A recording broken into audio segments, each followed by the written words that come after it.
सभी को राम राम नमस्कार। कैसे हैं आप सब? आप सभी का बहुत बहुत स्वागत है आपके अपने YouTube channel SK star education में। दोस्तों, अगर आपने इस चैनल को अभी तक सब्सक्राइब नहीं किया है तो प्लीज़ इस चैनल को सब्सक्राइब कर लें, साथ ही दिए हुए बेल आइकन को प्रेस कर लें ताकि जो भी न्यू नोटिफिकेशन आएगी सबसे पहले आपको मिलती रहेगी। और ज़्यादा से ज़्यादा इस वीडियो को शेयर करिएगा। आज का जो टॉपिक है वो है हरियाणा जो HSC CET जो न्यू होनी है उसमें कुछ संशोधन होने हैं। तो क्या क्या संशोधन हुए हैं उनके बारे में हम जानेंगे, क्योंकि 28 दिसंबर को मंत्रिमंडल की बैठक हुई है और उस बैठक में क्या कुछ फैसला हुआ है वो मैं आपको बताने वाला हूँ। ठीक है, और सिटी पॉलिसी के अंदर क्या क्या संशोधन हुआ है वो हम जानने का कोशिश करेंगे। ठीक है, ये देखिएगा, अ, हरियाणा सरकार ने सिटी पॉलिसी में किया संशोधन। ठीक है, अब 10 गुना सिटी पास उम्मीदवार को किया जाएगा शॉर्टलिस्ट। क्या किया जाएगा? शॉर्टलिस्ट किया जाएगा। क्योंकि पहले क्या था, पहले 4 गुना को बुलाया जाता था, अब 10 गुना को बुलाया जाएगा। ठीक है ना, क्योंकि पहले जो भी पोस्ट होती थी उसके अगेंस्ट कितने बुलाए जाते थे? 4 गुना बुलाए जाते थे, लेकिन अब 10 गुना जो अब उम्मीदवारों को क्या किया जाएगा? शॉर्टलिस्ट किया जाएगा। ठीक है, और ये देखिएगा, अब सिटी पॉलिसी संशोधन नियम 2024 बने। ठीक है, इसमें देखिएगा साहिब नायब सिंह सैनी ने बताया कि नीति सामान्य पात्रता परीक्षा के माध्यम से ग्रुप C और D के पदों पर भर्ती के लिए नीति आयोग 2024 कहा जाएगा। उन्होंने कहा कि संशोधनों के अनुसार केवल मूल बोनाफाइड निवासियों के लिए प्रदान किए गए सामाजिक आर्थिक मानदंडों हेतु 5% वेटेज हटा दिया गया है। ठीक है, जो हमें 5% अंक मिलते थे, 5% दिया जाता है, या तो 5 नंबर मिलते थे या 2.5 नंबर मिलते थे, उनको हटा दिया गया है। अब ना तो 2.5 मिलेगा ना 5 मिलेगा, जो सामाजिक आर्थिक मानदंड के अंक थे। ठीक है, उसके बाद क्या है, पंजाब एंड हरियाणा उच्च न्यायालय निर्देशों के अनुसार किए गए हैं। ठीक है, और इसमें जो कुछ पद हैं जो सीटी के बगैर होंगे, क्योंकि कुछ पोस्टें ऐसी हैं जो सीटी के अंडर होंगी और कुछ पोस्टें ऐसी हैं जो सीटी के बगैर होगी।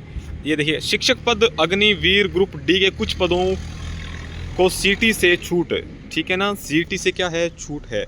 उसके बाद कहते हैं नायब सिंह सैनी ने बताया कि सरकारी विभागों में कई बोर्ड, निगम, वैधानिक निकाय और राज्य सरकार के स्वामित्व वाली और नियंत्रित किसी अन्य एजेंसी में राज्य द्वारा उसके तहत स्थापित किसी विश्वविद्यालय में पुलिस सर्विस, जेल, गृह समेत ग्रुप C और D पदों की भर्ती की सामान्य प्रतीक्षा नीति 2024 से लागू होगी।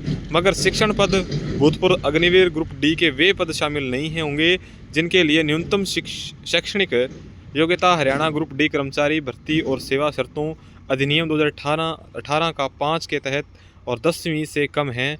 राज्य सरकार आम जनता का विश्वास हासिल करने और बनाए रखने तथा हरियाणा सरकार के पदों को विश्वसनीय भरोसेमंद भर्तियाँ सुनिश्चित करने के लिए और ग्रुप C और D के सीधी भर्तियों के पदों पर सरकारी रोजगार के लिए प्रतिक्रिया मानकीकृत करने का उद्देश्य से 5 मई 2022 से ग्रुप C और D के सामान्य पात्रता परीक्षा शुरू की थी।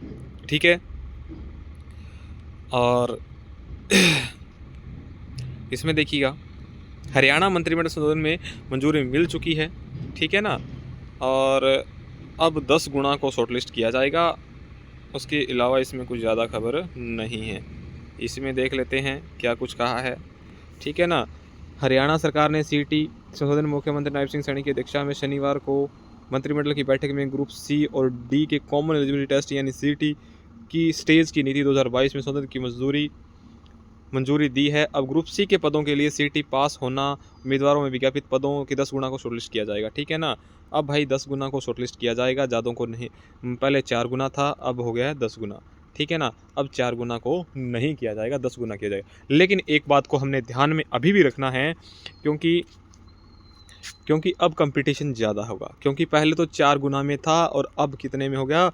10 गुना में हो गया। तो हमें पढ़ना ज़्यादा पड़ेगा, स्ट्रॉन्ग तैयारी करनी पड़ेगी और कंटिन्यू हमें लगे रहना पड़ेगा। और मैं कहता हूँ कि हमें अभी से, आज से नहीं, अभी से, इसी समय से हमने तैयारी को स्टार्ट कर देना चाहिए। ठीक है, तो ये मंजूरी अभी मिली है और कुछ पोस्टें ऐसी हैं वो आ जाएंगी। कौन से डिपार्टमेंट में है, कौन कौन सी पोस्टें हैं, ठीक है ना, तो वो सारी की सारी पोस्टें पता चल जाएगी भी कौन सी पोस्टें सीटी के अंडर है, कौन सी सीटी से बाहर है। ठीक है ना, तो आज के लिए इतना ही था। Thank you very so much. और कुछ बच्चों के कमेंट्स आए थे कि सर जो बचे हुए एग्ज़ाम हैं उनके बारे में भी हमें बताइएगा, तो उनके बारे में मैं रिसर्च कर रहा हूँ। ठीक है, और कब तक एग्ज़ाम होंगे वो मैं एक वीडियो के अंदर आपको ज़रूर जल्द ही बताने वाला हूँ।